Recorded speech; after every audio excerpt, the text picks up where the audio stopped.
¿por qué plantar una nueva iglesia? Esa es la pregunta que vamos a estar respondiendo esta mañana. Y a mí me alegra, una de las cosas que nosotros queremos como pastores es poder enseñar a la iglesia los temas que nosotros hacemos acá. Nosotros hemos trabajado acá temas como por qué es importante la membresía y tomamos un tiempo para enseñar sobre eso. Hemos tenido momentos de enseñar acerca de la adoración, por qué adoramos, por qué nos congregamos, y cada una de estas cosas se enfoca en que no queremos ser una iglesia que hace las cosas por hacerlas. Finalmente nosotros queremos que cada uno de ustedes pueda entender por qué hacemos lo que hacemos. Y cuando nosotros pensamos en por qué plantar una nueva iglesia, déjeme decirle que una de las cosas que a mí me fascina, me encanta, disfruto, es ver lo que Dios está haciendo en cada una de sus vidas. Los que han compartido conmigo en mi casa o visitando en consejería, yo normalmente siempre les estoy preguntando ¿qué está haciendo Dios en tu vida?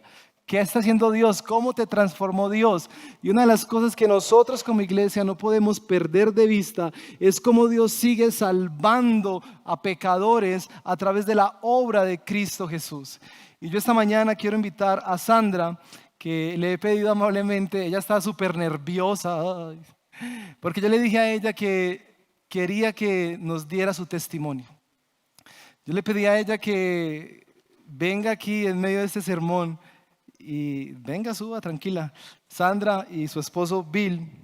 Porque mis hermanos, en el plan de Dios, en la obra de Dios, a Él le ha placido que a través de las iglesias locales, Él sigue salvando a muchos pecadores.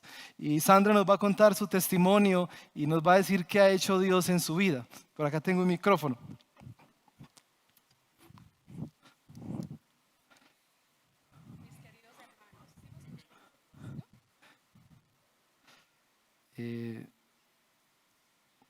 Sí, pero creo que hablé con el mío. Hablé con el mío. Hoy. Hola. Okay. Hola, queridos hermanos. Es muy grato pararse aquí y contar las maravillas que el Señor ha hecho en nuestras vidas. Toda la gloria es para Él, la fama es para Él, y quiero exaltarlo primeramente a Él. Y para empezar este pequeño testimonio les quiero leer Ezequiel 37:4, que dice: huesos secos, escuchen la palabra del Señor. Así dice el Señor omnipotente a estos huesos: yo les daré aliento de vida y ustedes volverán a vivir. Y eso fue lo que el Señor hizo conmigo. Bueno, como todos, yo estaba muerta, nacemos muertos. Y llegó un momento de mi vida que yo ya estaba muy fracturada por los acontecimientos de mi mala cabeza y por estar en rebelión contra el Señor. Y pasaron muchas circunstancias. Si quieren saber un poco más, me pueden invitar a su casa. Yo les cuento más. Les voy a resumir. El Señor hace unas cosas impresionantes que uno empieza a recordar y a decir: Dios santo, tú haces unas cosas impresionantes. Bueno, Él me trajo al abismo, y cuando yo estaba ahí, Él envió a un ángel. Como no quiero que mueras, ¿cierto? Porque eso era lo que había hecho prácticamente. Había atentado contra mi vida 3 veces ya. Y bueno, una amiga por allá me dijo, yo soy divorciada, ¿sí? Y una amiga me dijo: mira, ¿por qué no entras a una página, te entretienes, te gusta el inglés, practícalo? Yo eso lo vi como muy loco, pero me arriesgué. Lo pensé mucho y me arriesgué, porque yo dije: un extranjero que va a venir aquí, ¿para qué? No va a preferir venirse a este país tan pobre por dejar su país. Pero lo hice. Y aquí está el resultado. Él hizo un montón de cosas que yo decía. A él, todo lo que Bill me decía, yo decía: sí. Mira, quiero ir a conocerte. Sí, pero en mi corazón dije: ¿qué va? Eso es mentiras. Mira, quiero que tengamos algo serio. Bueno. Y cuando él vino a conocerme, yo todavía no estaba segura de aceptar. Pero él se fue con la idea de que sí, y yo estaba pensando en que no. Yo dije que no, pero Dios dijo sí. Entonces, cuando él finalmente vino, me mostró el tiquete que venía para acá, pues yo dije: me tocó. Ya no podía decir que no. Y ahí fue donde empieza como mi nuevo nacimiento, porque digamos a la vida tan fracasada que yo tenía, porque él fue un ángel que el Señor me envió y empiezo yo a ver que él leía la Biblia, pero él nunca me dijo que era cristiano. Empiezo a ver que cada que teníamos problemitas, él quería solucionarlos. Mira, tienes con el perdón fácil. Yo decía, este como que está loco. Eso no era usualmente lo que yo hacía. Finalmente el Señor le pone a él un llamado.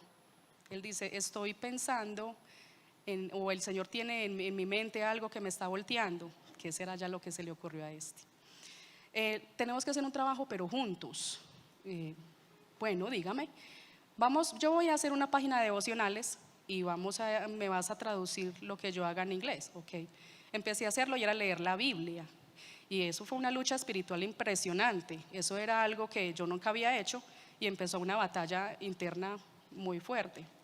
Pero hubo después como de 2 o 3 meses de estar haciendo este trabajo con él, el Señor me impactó con una palabra y yo lloré. Y yo dije, pero ¿por qué me siento así? Bueno, finalmente el Señor me llevó a la palabra tantas veces que ya devoré la palabra. Como en 6 meses me leí ya más de la mitad de la Biblia. Entonces Bill me dijo, tenemos que buscar una iglesia. Pero yo no conozco iglesias aquí, yo conozco esta, no, esas no son, yo sé cuál es. Confía en mí que yo sé cuál es. El Señor nos llevó, Él siempre estaba delante de nosotros, y el Señor nos llevó por el camino a Aves Marías. Y ahí encontramos esta bonita comunidad. Siempre yo estaba como, no, esto no va a funcionar, yo no, en esas iglesias no creo. Pero Él me dijo, tranquila, vamos a ir y ya vas a ver que es diferente. Yo creo que Él estaba orando, que sea buena, que sea buena. Llegamos a la iglesia y hubo un desbordamiento de llanto. Mi hijo me acompañó, mi hijo Brian, que viene aquí, ahí está. También fue tocado en ese momento y él también empezó a leer mucho la palabra. Y bueno, fuimos tocados y recibidos por esta comunidad de una manera tan bonita que yo me enamoré instantáneamente y nunca más quise abandonarla. Entonces el Señor me llevó a comer más Biblia y a comprometerme más con la iglesia. Entonces la iglesia decía, hay que bautizarse, me bauticé. Hay que hacer membresía, hice la membresía. Los cursos, hice los cursos. Y así fue como yo comprendí de que mi iglesia era quien me fortalecía. Y espiritualmente he crecido gracias a mi iglesia, a ustedes, a la comunidad bonita. El Señor, yo les había dicho algo que el Señor había puesto algo en Bill, un trabajo que hacer juntos. Pues yo pensé que era traerme al evangelio, pero realmente no. Cuando ya el pastor Andrés nos dice, mire, ustedes quieren pertenecer al grupo de plantación, nosotros como que, bueno, oremos y ayunemos. Lo hicimos y el Señor nos orientó a hacerlo y lo hicimos. Ahora vivimos en Caldas y estamos en este bonito proyecto que es para plantar iglesia en Caldas, y allí somos siervos. Entonces de esto yo deduzco de que si el Señor vino a la tierra a servirnos, yo también. Y lo estamos haciendo. El Señor nos dio un mandato, ámense los unos a los otros. Lo estamos haciendo, nos amamos unos a los otros. Yo voy a donde el Señor me guíe. Él va de enfrente de mí y no nos ha abandonado. Hemos visto situaciones duras, sí, pero Él está ahí fiel. Y es como animarles a que después de este pequeño testimonio ustedes piensen de que el llamado es para todos. De que a veces nos hacemos por cuestión de las cosas del mundo, el trabajo, los hijos, todas estas cosas. No, a mí no. Esos son dones, pues realmente tenemos los dones, solo que no los queremos hacer, no los queremos desarrollar. Estamos felices con esta comunidad en Caldas, tenemos 3 grupos de discipulado hermosos, nos enamoramos cada día más de estas personas, y gracias a mi comunidad aquí en el Redil del Sur de Sabaneta, que nos ha dado el apoyo para que vamos allá con material de trabajo para darle a estas personas ánimo, abrazos. Esas personas se sienten amadas por nosotros. Necesitamos otros que amen también. Entonces, bueno, eso era lo que les quería decir. Muchas Amén. gracias. Muy bien, un aplauso al Señor. Familia, Dios sigue salvando. Y lo que buscaba con esto era mostrarles que si nosotros quisiéramos cada 8 días poder escuchar un testimonio, yo creo que pasaríamos unos buenos años escuchando lo que Dios está haciendo en nuestras vidas. Y me encanta pensar que Dios sigue salvando. y por lo tanto nosotros tenemos que seguir plantando nuevas iglesias. Así que una de las cosas que cuando nosotros hablamos de